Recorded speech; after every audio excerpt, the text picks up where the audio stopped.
सभी श्रद्धालु साथियों को नवरात्रि की मंगलमय शुभकामनाएं।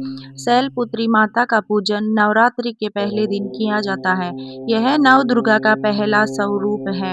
इनके पूजन का महत्व बहुत गहरा है, क्योंकि यह साधना की शुरुआत का प्रतीक मानी जाती है। माता शैलपुत्री की व्रत कथा किन किन के लिए वरदान साबित होती है? जिनके जीवन में हमेशा पैसों की तंगी रहती है, या फिर पैसा आता है तो टिकता नहीं, जिनके घर में हर दिन कोई ना कोई टेंशन, कलह या बेचैनी बनी रहती है। और हाँ, जिनकी मेहनत तो बहुत है, पर किस्मत उनका साथ नहीं देती। ऐसे सभी भक्त यदि माँ शैलपुत्री को सच्चे दिल से याद करें, व्रत करें, कथा को श्रद्धा भाव से सुने, तो माँ शैलपुत्री अवश्य अपनी असीम कृपा बरसाती है। तो प्रिय साथियों, कथा को अंत तक अवश्य सुने। माता शैलपुत्री की कृपा प्राप्त करने के लिए कमेंट में जय माँ शैलपुत्री अवश्य लिखे। अब प्रारंभ करते हैं माँ शैलपुत्री की दिव्य कथा।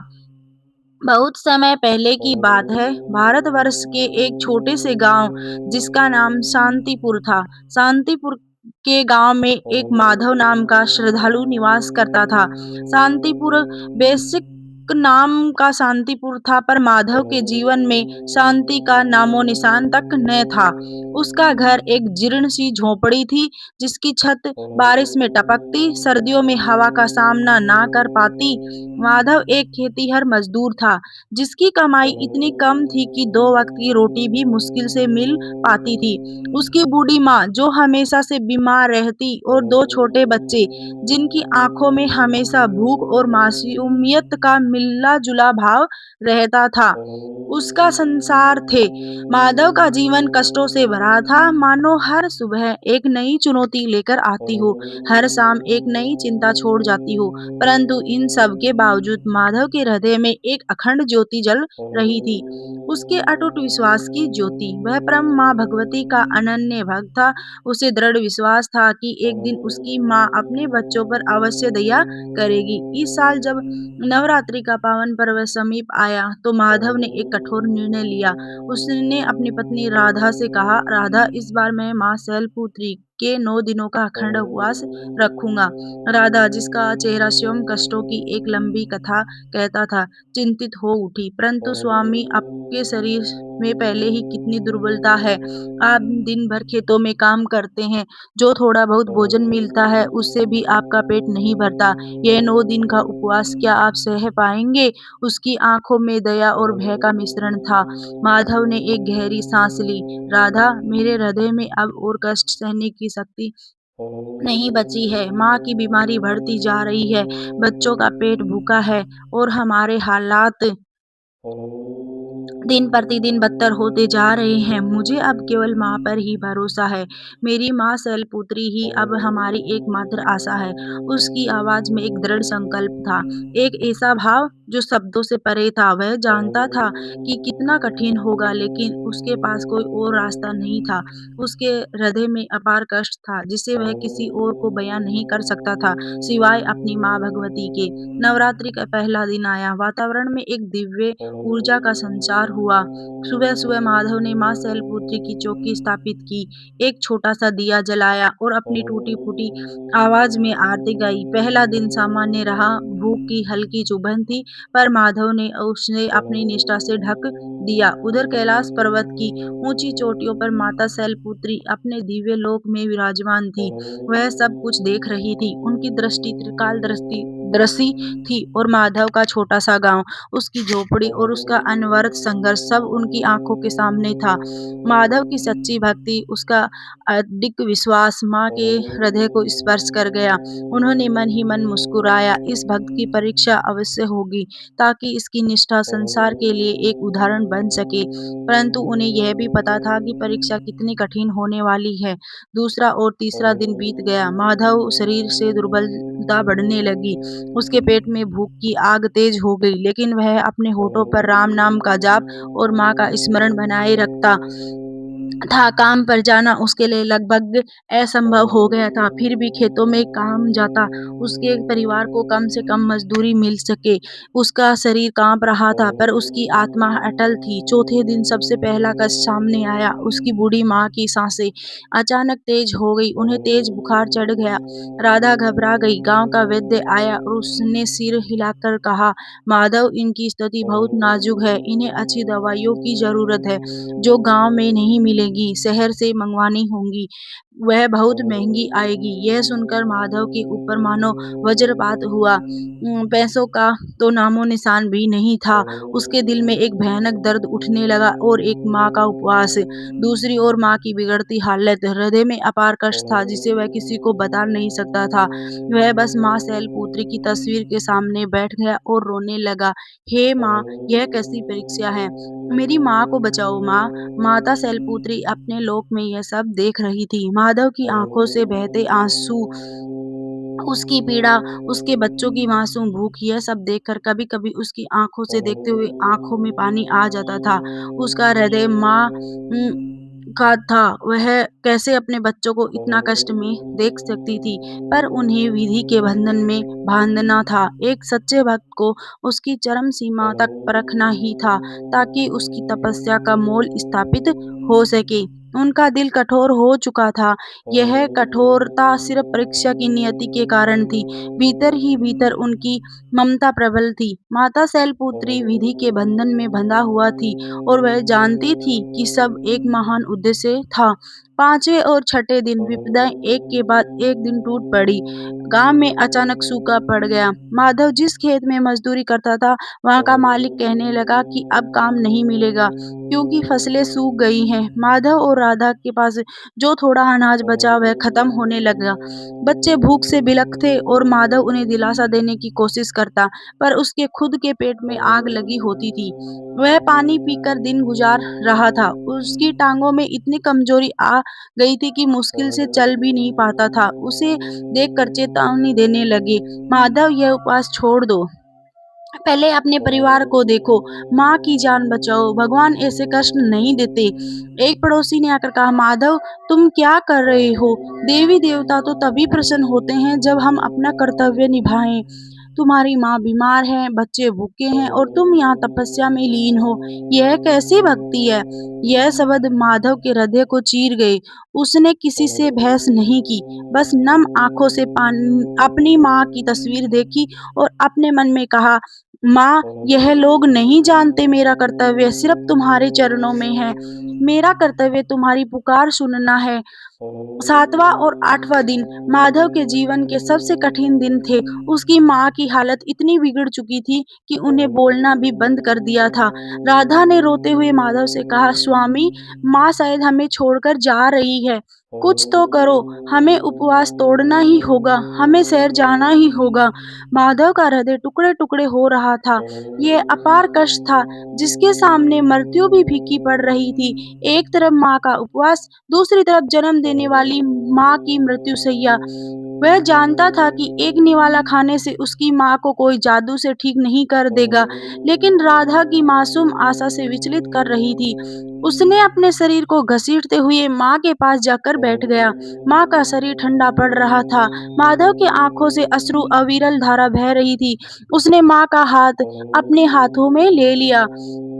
उसकी आवाज़ इतनी भर चुकी थी कि ठीक से बोल भी नहीं पा रहा था। "माँ शैलपुत्री, मेरी परीक्षा क्यों ले रही हो? क्या मेरी तपस्या में कोई कमी है? क्या मेरा विश्वास इतना कमज़ोर है कि तुम मेरी पुकार नहीं सुन पा रही हो?"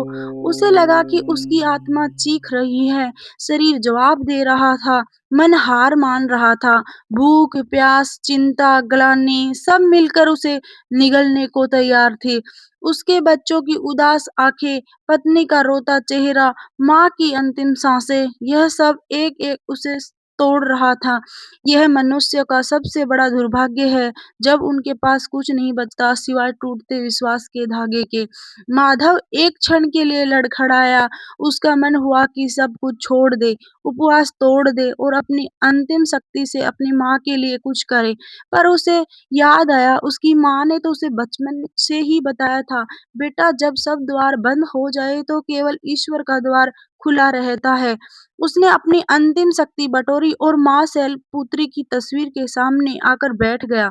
उसके होठ फरफरा रहे थे। माँ, मुझे क्षमा करना, मेरा विश्वास डगमगा रहा था। मैं जानता हूँ तुम मुझे देख रही हो, मैं जानता हूँ तुम सुन रही हो। मैं अपनी अंतिम सांस तक नहीं छोड़ूँगा, चाहे मेरी देह भी क्यों ना छूट जाए, मेरा विश्वास नहीं छूटेगा।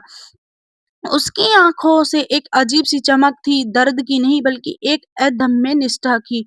उसने अपनी सारी शक्ति को प्रार्थना में उड़ेल दिया। उसके शरीर काँप रहा था, पर उसकी आत्मा अडिग थी। यह उसकी तपस्या की पराकाष्ठा थी। नवमी का दिन आया, नवरात्रि का अंतिम दिन। गाँव में सब लोग कन्या पूजन कर रहे थे, व्रत खोल रहे थे, लेकिन माधव की झोपड़ी में मातम छाया था। उसकी माँ ने लगभग साँस लेना बंद कर दिया था। राधा फूट-फूट कर रो रही थी। बच्चे सहमे हुए कोने में बैठे थे। माधव का शरीर अब लकड़ी के समान हो चुका था। वह बस आँखों में आँसू लिए और होठों पर जय माँ शैलपुत्री का जाप लिए बैठा था। उसे लग रहा था कि अब सब खत्म होने वाला है। उसे अपनी आँखों बंद कर ली और हृदय के अंतिम कोने में माँ को पुकारा, "माँ, अब तो आ जाओ और नहीं सहा जाता। मेरे हृदय में अपार कष्ट हो रहा है। माँ, ये मुझसे बयाँ नहीं हो रहा, बस तुम ही जानती हो।" ठीक उसी क्षण जब माधव ने अपनी अंतिम पुकार लगाई, एक चमत्कार हुआ। झोपड़ी के बाहर एक अलौकिक प्रकाश फैल गया। पहले तो रोशनी इतनी तीव्र थी कि आँखों को चकाचौंध कर रही थी। फिर धीरे-धीरे वह प्रकाश एक दिव्य आकृति में बदलने लगा। एक मधुर मनमोहिनी सुगंध पूरे माहौल में फैल गई। हवा में एक अद्भुत शीतलता का अनुभव हुआ और एक ऐसी शांति छा गई जो माधव ने अपने पूरे जीवन में कभी महसूस भी नहीं की थी। माधव ने धीरे से अपनी आँखें खोली। उसके सामने जो दृश्य था उसे देखकर वह अपनी आँखों पर विश्वास भी नहीं कर पा रहा था। वहाँ कोई साधारण महिला नहीं, कोई गाँव की वृद्धा नहीं, बल्कि स्वयं जगत जननी माँ शैलपुत्री थी। उनका मुखमंडल चंद्रमा के समान शीतल और कांतिमान था। माथे पर दिव्य तेज चमक रहा था। उन्होंने श्वेत वस्त्र धारण किए थे। उनके एक हाथ में त्रिशूल और दूसरे में कमल का फूल था। उनकी सवारी नंदी बैल उनके पीछे खड़ा था। माँ की आँखों से असीम दया, प्रेम और ममता का सागर उमड़ रहा था। माधव के शरीर में अचानक जैसे एक नई ऊर्जा का संचार हुआ। उसकी सारी कमजोरी, सारी पीड़ा सब क्षण भर में गायब हो गई। वह अपने घुटनों पर गिर पड़ा और उसके मुँह से अनायास ही निकला, "माँ।" उसकी आवाज़ में सदियों की प्रतीक्षा, सदियों का प्रेम और सदियों का विश्वास समाया हुआ था। उसकी आँखों से खुशी के आँसू बहने लगे, जो उसकी सूखी आँखों से अब तक नहीं बह पाए थे। राधा और बच्चे भी यह दिव्य दृश्य देखकर भयभीत और श्रद्धा से भर उठे थे। माँ शैलपुत्री ने अपनी मधुर वाणी में कहा, "उठो मेरे पुत्र माधव, मैं तुम्हारी तपस्या से अत्यंत प्रसन्न हूँ। मैंने तुम्हारी परीक्षा ली और तुम उसमें खरे उतरे। तुम्हारा विश्वास अटूट है, तुम्हारी धैर्य अनुपम है, तुम्हारी निष्ठा अद्वितीय है। मैंने तुम्हारे अपार कष्ट को देखा है और हर क्षण तुम्हें हृदय में उठते भावों को भी महसूस किया है। तुम्हारी माँ की आँखों में भरते पानी को मैंने अपनी आँखों में महसूस किया है। माँ की आँखों में जब भी ममता का सागर था, उन्होंने अपनी कठोरता का रहस्य खोला। पुत्र, मुझे विधि के विधान के अनुसार तुम्हारी परीक्षा लेनी पड़ी। बिना अग्नि परीक्षा के कुंदन कहाँ बनता है? तुम कुंदन से भी बढ़कर हो। मैंने तुम्हें हर पल देखा है, हर पल तुम्हारे साथ थी। जब तुम्हारी माँ की साँसें थमी थी, तब भी मेरी शक्ति उनके शरीर में प्राणवायु का संचार कर रही थी। माधव अवाक था, उसकी आँखों से अश्रुधारा रुकने का नाम नहीं ले रही थी। वह बस माँ के चरणों से लिपटा रहा। माधव ने फिर कहा, "माँगो, मुझे क्या चाहिए? तुम्हारी हर मनोकामना आज पूर्ण होगी।" माधव ने अपना सिर उठाया। उसके चेहरे पर अब कोई पीड़ा नहीं थी, केवल असीम शांति और कृतज्ञता थी। उसने कहा, "माँ, मुझे धन-दौलत नहीं चाहिए, मुझे राजपाट भी नहीं चाहिए। मुझे बस आपकी कृपा चाहिए और मेरी माँ स्वस्थ हो जाए। मेरे बच्चों को कभी भूखा का सामना ना करना पड़े, मेरा परिवार सुख शांति से रहे।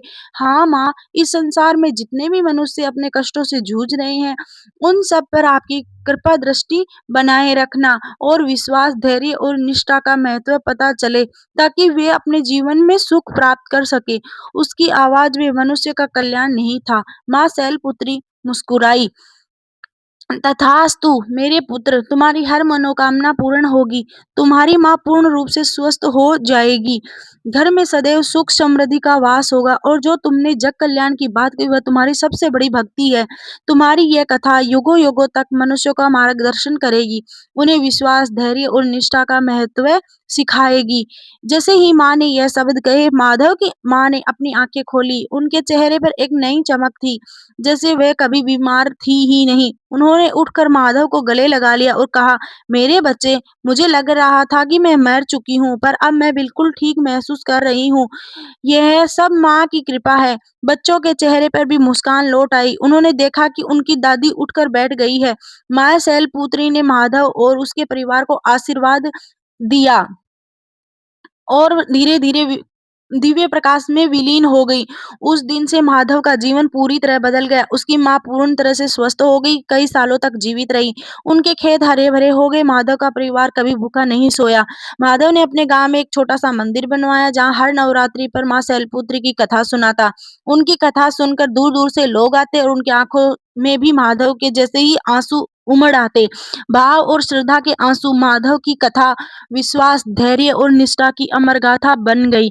यह कथा हमें सिखाती है कि जीवन में कितने भी अपार कष्ट क्यों ना हो, कितनी भी घोर चेतावनी क्यों ना मिले, अगर हमारा विश्वास अडिग है, हमारा धैर्य अचर है और हमारी निष्ठा अटल है, तो माँ भगवती हमारी सहायता के लिए अवश्य आती है।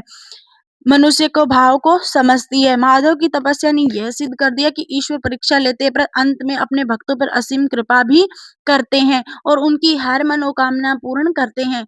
तो साथियों, इस वीडियो में हमें माता शैलपुत्री की पावन व्रत कथा यहीं पर समाप्त करते हैं। हम कामना करते हैं कि माँ शैलपुत्री की कृपा आप सभी पर बनी रहे, आपके जीवन में सदैव सुख, समृद्धि, शांति और सकारात्मक ऊर्जा का संचार होती रहे। यह विशेष दिन न केवल भक्ति भाव से भर देती है, बल्कि हमारे जीवन में एकता, प्रेम और आस्था का संदेश भी लेकर आती है। नवरात्रि की प्रथम व्रत कथा सुनने के लिए हृदय से धन्यवाद। कृपया अपने विचार और अनुभव कमेंट्स में अवश्य साझा करें और जय माँ शैलपुत्री लिखना ना भूलें। आपके द्वारा किया गया कमेंट ना केवल आपको प्रेरित करेंगे, बल्कि अन्य दर्शकों के लिए भी भक्ति और श्रद्धा का स्रोत बनेंगे। जय माँ जगत जननी, जय माँ भवानी।